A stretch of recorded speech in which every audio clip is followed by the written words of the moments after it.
So it's come to that time of the month, Mick, where we look at last month and see who absolutely caned it. We look at the top five, and then we sort of cut the top five media tipsters as well. So we're going to go ahead and do that right now. And here we go. The top five, as you see them right now, that's actually the top five overall leaderboard. And you'll note, firstly, that it's all made up of punters. So it looks like the punters, I know a few months ago, Mick, we were doing the punters versus the media. So punters are certainly singing the song. And at the top there, we've got Vacant Lot. He's a bit of an overseas punter, actually. So does well in the overseas boat. One for the Night Owls, if you're looking for someone to follow. Kuda Kilat, I think I've pronounced that properly. WA punter, another WA punter. What's going on here? Look at some of these average prices there. Ruffy Kings for sure, if you're looking for someone who knows how to tip roughies. We've got Clueless. Haystack 5 there was a tipster of the month earlier in the year. Continue on his good form. Again, massive average prices. There's not many days I think they're missing putting tips in some of these lads, but hey, why wouldn't you if you're finding winners like this? And Josh Shields, we saw him last week. He pops up top five tipster of the month. Spoke to him again this week, and he mentioned that sectional data is now coming into his analysis more.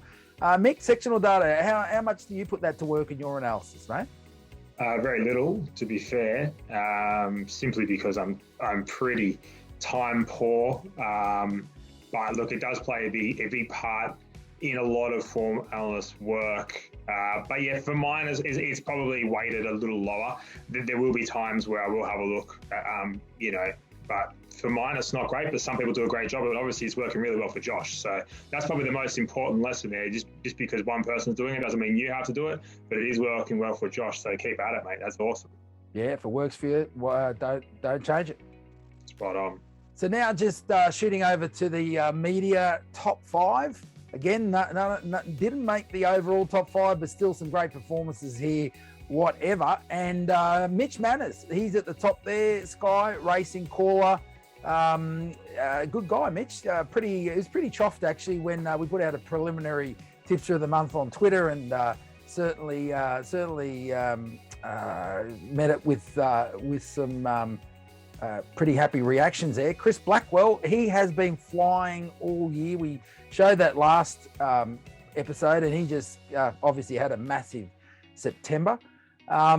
Adam Crenton, another race caller. So this is his whole thing. Race callers certainly know how to tip. They're seeing the same horses go around. He's with RSN.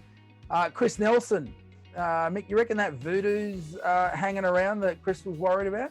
Mate, you stopped a few freight trains in your time, but you haven't stopped Chris yet, so good stuff. Yeah, there we go. Thanks for that, mate.